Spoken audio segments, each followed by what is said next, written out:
Hello, ladies and gentlemen, and welcome to another edition of Sports Talk Philadelphia. We're right in the swing of things here in the fall season at LaSalle TV. I'm your host, Tyler Harper, and alongside me, we got a great panel today. We've got Anthony Fleet, Steve Graham, and finally, this is a historic day as far as I'm concerned. Finally, after 2+ years accruing, Zach Granitsky, you are finally on Sports Talk Philadelphia. Welcome aboard. Thank you. It's good to have you here. And it's good to have you here to talk about Eagles football because it was another week, another win for the Birds. It got a little tight there at the end, but we'll get to that. But let's look at the box score for Eagles-Rams. The Rams dropping to 1-3 on the season while the Birds move up to 4-1, a 34-28 final. LaShawn McCoy finally getting up there in yards, 24 carries, 81 yards. But Austin Davis, 29 for 49, 375 yards, 3 touchdown passes, 2 of those to Brian Quick, who had 5 catches and 87 yards to boot. But let's start with the positives first, guys. Let's talk about, for the first time really this season, the Eagles were able to get on top early on the scoreboard and really take control in that early part of the game, whereas the past few games have been just back and forth, or in the case of the Jacksonville game, letting them get up. So how good was it to really see that change of pace and see that Eagles offense just get at it right away? Well, mainly the defense and special teams, but you know where I'm going with this. Right, yeah, finally, the Eagles were able to jump out to a big lead. You know, the past few weeks, everybody's been clamoring, we got to stop falling behind. The Eagles, they need to get out to a big lead. They have to stop burying themselves in big holes. So to see them get out to big leads was definitely ensuring, like it felt good, it was gratifying seeing them be able to do that. They were up 34-7, but like many games last year when they jumped out to big leads, they got too complacent and they would start to fall off, and that's how the Rams were able to get back into it. And it's hard, like for being in the game when you're up by so much and there's a little bit of time left, it's hard to keep up that tempo and that offense because you want to waste time and you want to, you know, drain the clock as much as possible. But at the same time, that's really not the Eagles' style. They can't really slow down too much, at least efficiently anyway. So they really need to work on that when they're able to get big leads. They need to work on maintaining those leads. Like you said, just a typical Eagles-Rams game. The past 2 times they've met, you know, they go out to early leads like this, 34-7, you know. And we see the Eagles, like you said, cruise control. That's what they got in, and it's hard to maintain that pace. But anytime you see the special teams of the defense take the pressure off the offense to get these points, that's great. But, you know, it was good to see Nick Foles, Riley Cooper making those connections. So some offensive connections and the special teams, that's what makes a great football team. Yeah, I mean, when a team gets up with a big lead, no matter who you are, the Eagles or any team really, you tend to fall back a little bit and not, you know, play defense all that well. But with the offense, Cooper and Macklin's still doing his thing each week, scoring a touchdown, and Cooper finally getting on the board with a touchdown. It was good to see. Yeah, let's talk about that. Riley Cooper, it was good to see finally getting that touchdown. Of course, he had the chance on that one throw by Foles a few weeks back, but of course just couldn't make the connection. Now Riley finally getting on the board with that touchdown. Steve, how much of an impact is that really going to make for Riley, for his confidence, and what's that going to mean for him going forward? Oh, it was great. It's now establishing a third threat for this offense. You know, we see 2 touchdowns come from Matthews back at that Redskins game. Macklin is arguably one of the best receivers in the league right now when he gets the ball thrown his way. And now Cooper, not only was it wasn't an easy touchdown that he got. He made it was a nice catch. Incredible athleticism. So hopefully this propels him forward to, you know, be that threat, you know, have Nick Foles back, getting ready, getting open, and always being available for the pass. Yeah, what's this mean for Cooper, Anthony? Yeah, it should definitely be a confidence booster. Hopefully the momentum can carry going forward, because last year he had such a great year and he was such a great compliment to Deshaun Jackson in the absence of Macklin. So now with Macklin being here and Jackson obviously being gone, he still needs to maintain being able to be that complimentary receiver for Macklin because he's playing great. So it's important for Riley Cooper to play great as well, because that just opens up another dimension for the Eagles offense. Yeah, Zach, of course, we've mentioned it a few times on the show already in the offseason, but Riley Cooper, of course, he got that 5-year extension, then the whole thing with Deshaun on happened, so I don't know how fair of a comparison it is to keep comparing him to this contract, but, I mean, do you see him ever, maybe not living fully to the contract, but getting up at least somewhat towards it? Well, I mean, the season's still long and plenty of football to be played, so, I mean, it was a good sign to see him do well last game, and I have confidence he'll live up to that 5-year contract. But like I said, there's still a whole season to be played, so we'll have to see. All right, and now again, let's focus on the negatives. Guys, the Eagles had a 28-point point lead, and then in the third and fourth quarter, the Rams just got to them. I mean, Austin Davis, like I said, 375 throwing yards. Guys, what happened to the defense? Was it just complacency, or did the Rams figure them out? What happened? No, I believe it was just solely complacency because they were able to shut them down. They were able to force turnovers throughout the first 3 quarters. They nearly played flawless football in the first 3 quarters. But when you get to that big lead and the game starts to wind down, that competitive edge just starts to wear thin because of the big lead. And as I already mentioned, they just need to really resolve that problem. They can't keep becoming too complacent because if that wasn't a third-string quarterback, they might have very well lost that game because that third down play, Davis made a pretty errant throw, which could have sealed the fate. And the Eagles, they really just got lucky, so they need to really work on not being too complacent toward the end of games. Yeah, I saw a lot of the complacency in the defensive rush. You know, the secondary played like they have been playing. They're out of position, and we've been relying on this defensive rush that throws the quarterbacks, you know, a little out of sync, so they're throwing bad passes. But if the secondary can get themselves in a better position, there could have been, you know, at least 3 opportunities for an interception there. So I see, when we went up 34-7, you know, the rush went away. We were on Austin all day, and then he had all these opportunities to keep scoring touchdowns. So definitely a better effort you need to see late in the game from all sides of the defense. I mean, it was easily complacency. I mean, the defense probably thought, oh, this is just a third-string quarterback. I mean, we're up 34-7. We have a huge cushion. And then they realized, oh, wait, Austin Davis is probably having, like, the game of his career almost here. And then Well, he's only played a few games so far, but yeah, I get what you're saying. So then they just realized, all right, we better step it up here, and they almost came back and won. All right, I want to focus specifically on the corners, Bradley Fletcher and Kerry Williams, of course. Like Steve, like you said earlier, they've been playing the way they've been playing, and that's obviously not perfect. Yeah, not perfect, excuse me. But let's go down the line here, guys. Just how good are these two? Well, they certainly have pretty solid size. They play physically, but like Steve said already, they're just missing too many assignments. They're getting burned too much. Maybe it's miscommunication. Hopefully it's fixable issues. But the talent, it's not great, but it's pretty evident. It's pretty prominent in the cornerback position. They just need to stay a little more disciplined. They need to stop trying to bully guys. They need to just keep them contained and not get burned too deeply. Kerry Williams has kind of like a Richard Sherman, talking to him. I think, you know, he's very cocky, but I don't think his play has been reflecting like that. Both of them are very talented, but they are getting burned, like you saw Deshaun, you know, in the Redskins. Yeah. But you have to throw Boykin into that mix. Boykin is not liking his playing time, but I think it's perfect the way that they're playing him. He's a small guy, and if you play him in there a lot, he's going to get burned. Offenses can take advantage of him. But he's hungry all the time, so when he's getting in there, he's making plays. But the setup they have right now of the cornerbacks is the best they can do. Zach, do you think it's time to move Boykin up the depth chart? I would definitely agree with what Steve said. I mean, give Boykin, you know, more playing time because you got to switch something up here. The Eagles are giving up a decent amount of points every game, and they're not playing like stellar defense, especially at the corner position. So definitely give Boykin more playing time. All right, and of course, a few weeks back, after that went over the Redskins, we heard Kerry Williams make the comment about guys being burnt out, including himself, about Chip Kelly practices. I mean, and honestly, on some plays, I see Kerry Williams especially just getting gassed. How much do you think that really is affecting him? It may. He wouldn't have said it if it wasn't true. But that's just Chip Kelly's style. That's the way he runs his organization. So it's important. It's up to him to accommodate to what Chip Kelly wants out of his players. If it means, you know, doing a couple more extra workouts during the summer, he has to do it if he needs to stay up and keep up pace with the rest of the Eagles team, because that's just Chip Kelly's style. And as far as I'm concerned, guys, he's not going to change his style for anybody.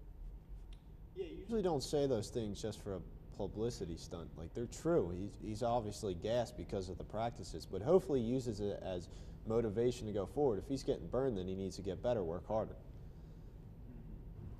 Anything to add? They kind of said it all, really. All right. Fair enough. Now, one more thing before we get to our player of the week, and that's Nick Foles. He had a fumble and an interception, guys. Is it time to start worrying about Nick Foles? Just real quick.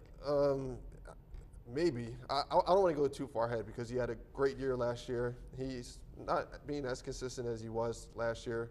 I'd just say give us some time. Maybe he'll correct some mistakes that he's doing right now, and just see how he performs in these divisional games that are coming up and in more challenging games that are coming up, and let's just see how he plays. Steve, down the worry? Yeah, I feel like we've been saying it week after week, but this game coming up is definitely a game to prove himself.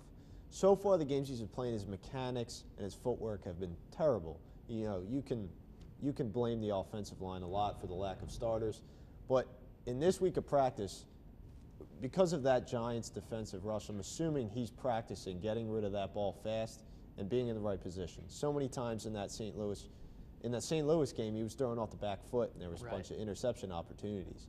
But he definitely right now has not been playing like it's a contract season to prove himself, but it's a big game coming up. He can turn everybody's opinion around if he throws a couple touchdowns. It is a very big game, and going back to the Rams game real quick, our STP Player of the Week really was just in the right place at the right time, so we threw it to him this week. Cedric Thornton, that's right. The Cedric Thornton on the defensive line. 2 fumble recoveries, 1 for a touchdown. He almost had another touchdown and on that run back if Malcolm Jenkins could have just made a little block. But, guys, I'm mainly talking about Thornton to talk about the defense and special teams. How great has it been to have the defense and special teams getting you guys so many points this year? Oh, it's been unbelievable. The offense, they're not being as productive as people expected. So seeing the special teams and defense being able to pick up the offense, especially in the points department, because the offense, they're not scoring as many touchdowns as people thought, like I said.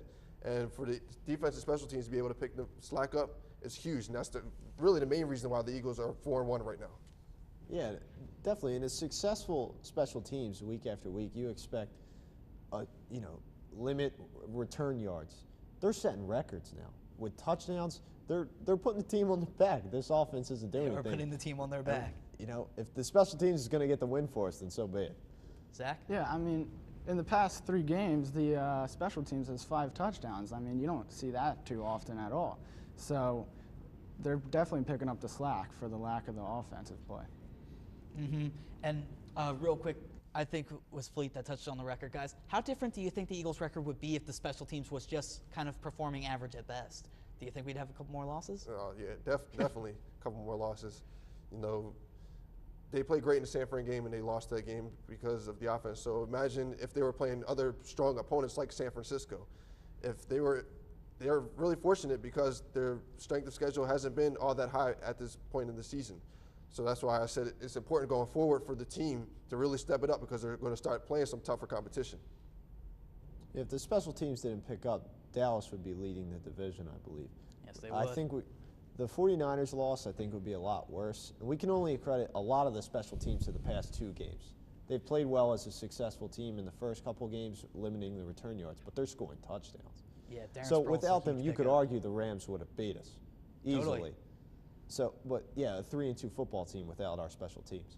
Yeah, all right, and now we move on to really the main bright spot on this offense so far, and that's Jeremy Maclin. He's been lighting it up so far. Let's look at his stats. 25 catches, 429 yards, and 4 touchdowns. How great is it to see Jeremy Maclin, of course, the Mac attack, as you see on the graphic, off to a great start so far? It's really impressive. He's able to fill that huge void that Deshaun Jackson left in his departure.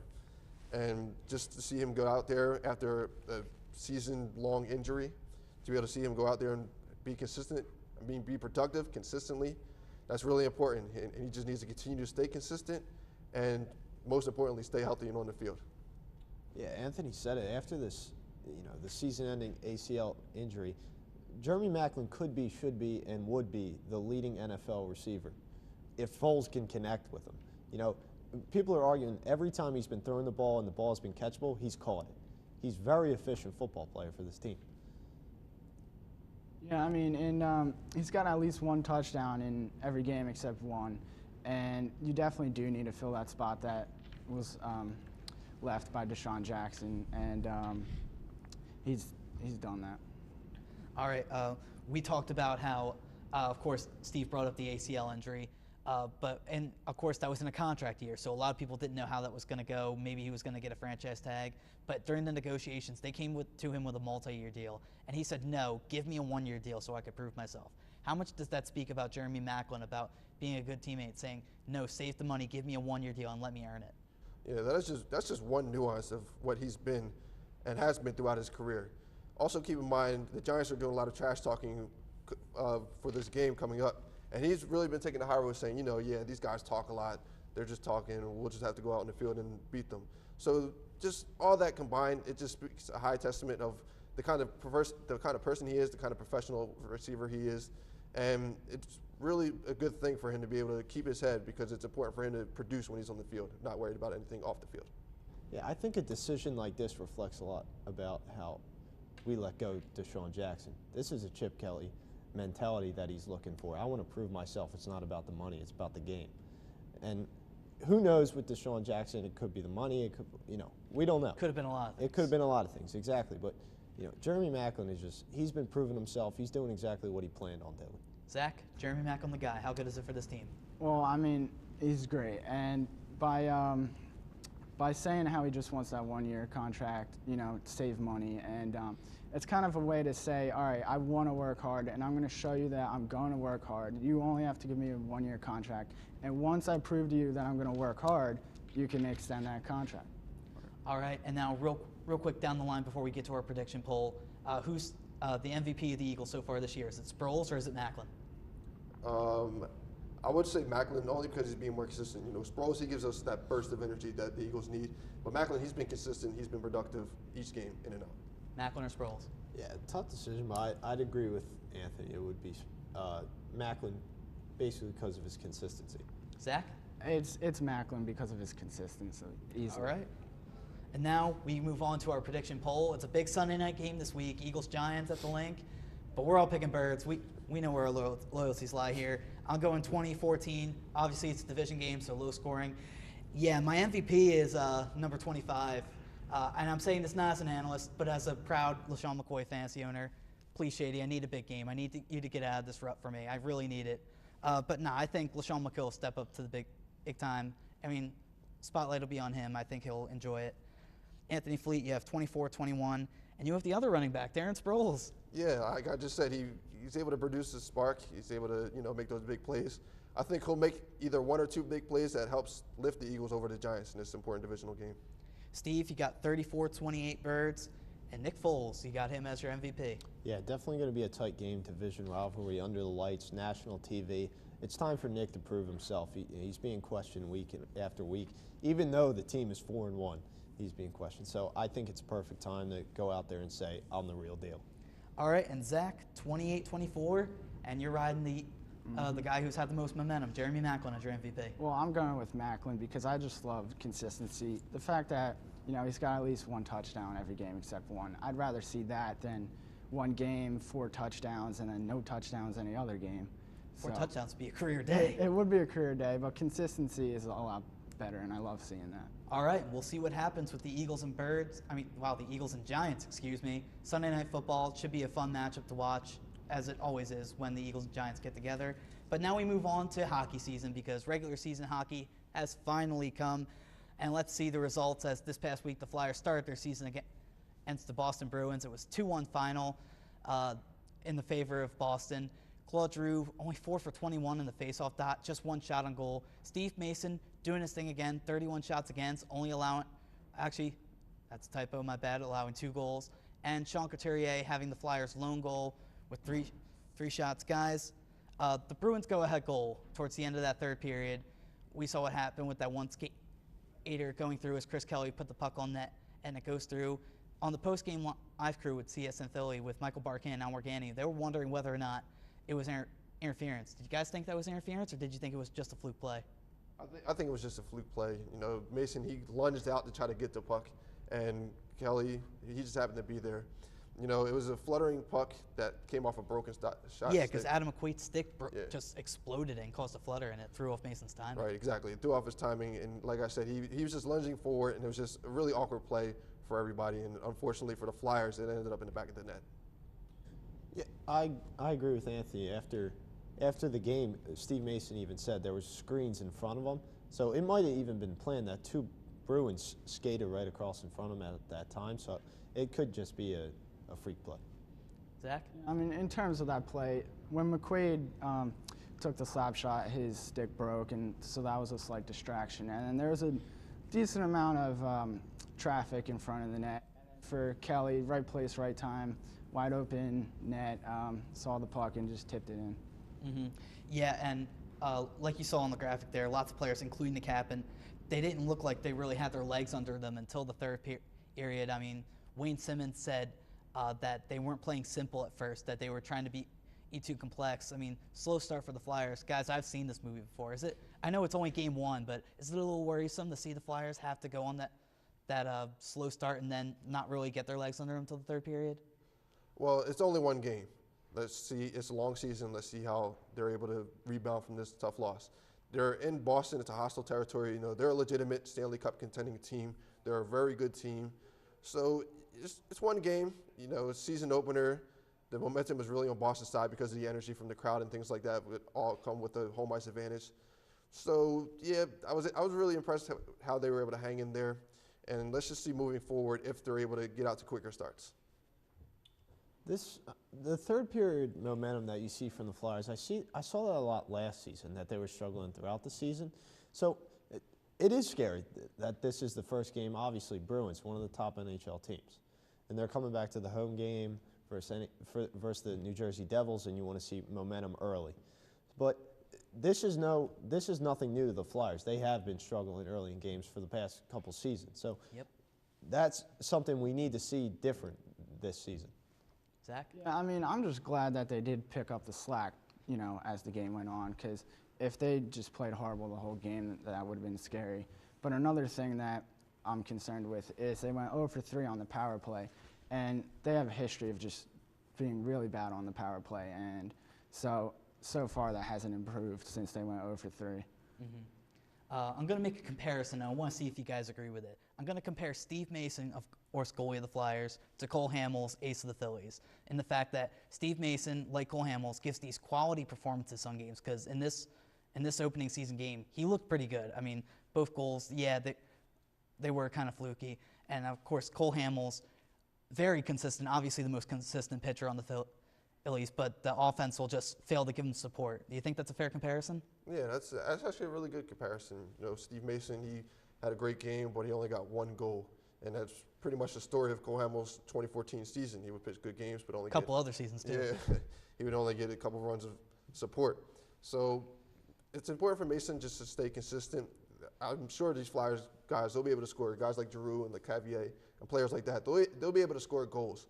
It's just a matter of Mason not worrying about that, just staying focused on his job, keeping pucks out of the net as best as he can. Steve? I agree somewhat. Consistency is definitely crucial to any team, but until Steve Mason has a ring on his finger. Yeah, That's true too. Zach? I mean, you know, to go off of Steve's comment, till Steve Mason has a ring on his finger, the Flyers haven't won a Stanley Cup in a long time, and the goalie gets a lot of pressure when you play for the Flyers, and I think Steve Mason's lived up to that pressure so far. Yeah, I think the two of the most scrutinized jobs in Philadelphia are Eagles quarterback and Flyers goalie. It's just the way it's been for decades now. But with that being said, we're moving on. It's Fast Five time, of course, our favorite segment here on SportsTalk Philadelphia. We begin with Anthony Fleet. Who's going to have more touchdowns this season, Jordan Matthews or Riley Cooper? I'm going to have to lean with Riley Cooper. You know, he's been in the league a few years already. Matthews is only a rookie. He plays a slot. So I think Cooper being a wide out, I think he has an advantage there. He gets a lot of balls thrown towards him. It's only a matter of time before they make the connection like they did last year. All right, Steve Graham, who's your favorite beat writer in the city of Philadelphia? Oh, I'm going to have to go with Jeff Mosher, the Eagles Good call, insider. CSN Philly. Yeah, you know, he tells it how it is. No sugarcoating it with the Eagles.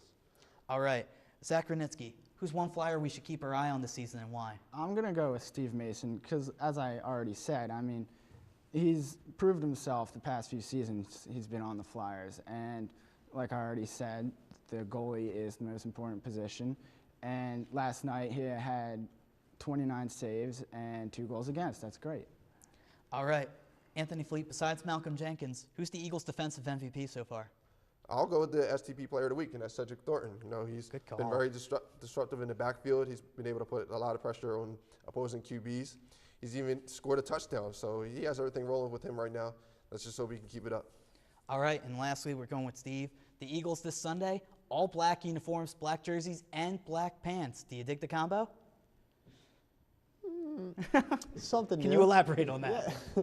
Something new.